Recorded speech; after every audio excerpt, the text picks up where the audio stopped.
بسم اللہ الرحمن الرحیم، السلام علیکم ورحمۃ اللہ وبرکاتہ۔ My dear brothers and sisters, آج ہم بات کریں گے ریاکاری کے بارے میں، یعنی کہ دل کے اندر اخلاص کا ہونا اور ریاکاری کا نہ ہونا۔ نبی کریم صلی اللہ علیہ وسلم کی حدیث ہے ابن ماجہ کی، جہاں پہ آپ نے صحابہ کو یہ بات ارشاد فرمائی کہ کیا میں تمہیں اس چیز کے بارے میں نہ بتاؤں جس کا ڈر مجھے تم سے دجال کے فتنے سے بھی زیادہ ہے؟ تو صحابہ نے فرمایا یا رسول اللہ ضرور بتائیے۔ تو آپ نے کہا یہ وہ چھپا ہوا شرک ہے، یعنی کہ جب ایک انسان نماز کے لیے کھڑا ہوتا ہے اور پھر اپنی نماز کو خوبصورت بنا لیتا ہے صرف اس لیے کیونکہ وہ چاہتا ہے کہ لوگ اس کو اچھا سمجھیں۔ اللہ سبحانہ تعالیٰ قرآن مجید میں ارشاد فرماتے ہیں ایسے لوگوں کے بارے میں، الذین ھم عن صلاتہم ساہون الذین ھم یراؤون، یعنی یہ وہ لوگ ہیں جو کہ لیزینس سے نماز کی طرف جاتے ہیں اور دکھاوے کی نمازیں پڑھتے ہیں۔ تو my dear brothers and sisters, اصل میں ریاکاری ہے کیا؟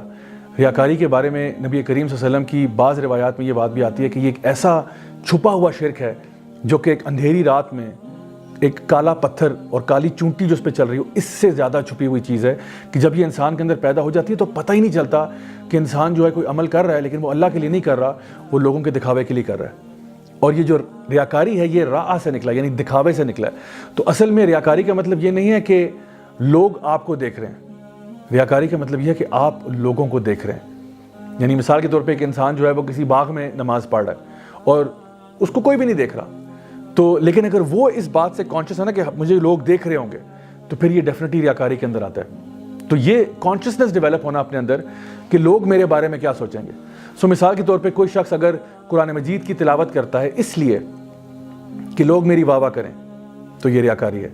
کوئی شخص دین کی دعوت و تبلیغ کرتا ہے اس لیے کہ مجھے لائکس ملیں، لوگ مجھے اپریشیٹ کریں، لوگ میری واہ واہ کریں، یہ ریاکاری ہے۔ اگر کوئی شخص اللہ کی راہ میں مال خرچ کرتا ہے اس لیے کہ لوگ کہیں کتنا اللہ کی راہ میں دینے والا ہے، یہ بھی ریاکاری ہے۔ کوئی شخص ہاتھ میں ہر وقت تسبیح لے کے پھرتا ہے اور ایک مسکین سی شکل بنا لیتا ہے کہ لوگ کہیں ماشاءاللہ کتنے نیک شخص ہے یہ بھی ریاکاری ہے۔ حتیٰ کہ ایک شخص اپنے اوپر سمپلسٹی اختیار کرتا ہے صرف اس لیے کہ لوگ کہیں کہ بڑا سمپل آدمی ہے، یہ بھی ریاکاری ہے۔ تو اصل مقصد یہ ہے کہ جو بھی آپ کی عبادت ہے وہ اللہ کے لیے ہونی چاہیے، جیسا کہ اللہ تعالیٰ قرآن مجید میں ارشاد فرماتے ہیں کہ ان صلاتی و نسکی و محیای و مماتی للہ رب العالمین، کہ یقیناً میرا جینا مرنا سب کچھ اللہ کے لیے، تو ہر عبادت جو ہے وہ خالصتاً اللہ کے لیے ہونی چاہیے۔ اب سوال یہ پیدا ہوتا ہے کہ ریاکاری کیا نہیں ہے؟ ریاکاری یہ نہیں ہے کہ اگر آپ سپورٹس میں کسی کے ساتھ کمپیٹ کرتے ہیں اور آپ کو جیتنے کا شوق ہے یا آپ کی ڈیبیٹنگ سکلز اچھی ہیں، کوئی بھی دنیاوی پرسوٹ میں اگر آپ کسی کے ساتھ کمپٹیشن کرتے ہیں تو یہ ریاکاری میں نہیں آتا۔ ریاکاری میں یہ آتا ہے جو کام دین کے لیے کیا جائے اور اس میں بجائے اللہ کے لیے نیت ہونے کے انسانوں کے لیے نیت بنائی جائے، یہ اصل مسئلہ ہے۔ دین میں کوئی بھی کام اگر ہم چاہتے ہیں کہ ہمارا عمل قبول ہو جائے، اس کے لیے حالت ایمان میں ہونا ضروری ہے، اس کام کا شریعت کے مطابق ہونا ضروری ہے اور نیت کا صحیح ہونا ضروری ہے۔ جیسا کہ حدیث میں آتا ہے، صحیح بخاری کی پہلی حدیث ہے، انما الاعمال بالنیات، اعمال کا دار و مدار جو ہے وہ نیت پر ہے۔ تو آپ کی نیت کا ٹھیک ہونا بھی بہت ضروری ہے اور عمل کا صحیح ہونا بھی بہت ضروری ہے۔ یعنی اگر نیت ٹھیک ہے عمل خراب ہے تب بھی مسئلہ، اگر عمل ٹھیک ہے نیت خراب ہے تب بھی مسئلہ۔ تو اس لیے نیت بھی ٹھیک ہوگی خالص اللہ کے لیے اور عمل جو آپ کر رہے ہیں وہ بھی شریعت کے مطابق ہونا چاہیے، تب جا کے اعمال جو ہیں وہ اللہ کی بارگاہ میں قبول ہو جاتے ہیں۔ اب سائنس کیا ہیں، یعنی کہ ایک انسان کو کیسے معلوم ہو کہ میرے اندر ریاکاری آ رہی ہے؟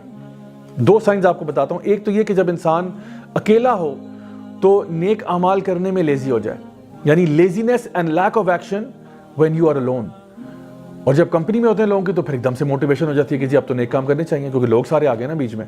دوسری چیز کیا ہے کہ اپنے نیک ایکشنز کو انکریز کر دینا جب آپ کی تعریف کی جا رہی ہے، اور جب آپ کی تعریف نہیں ہو رہی تو آپ نیکیاں چھوڑ دیتے ہیں۔ اس کا مطلب یہ ہوا کہ آپ نیکی جو تھا وہ تعریف کے لیے کر رہے تھے۔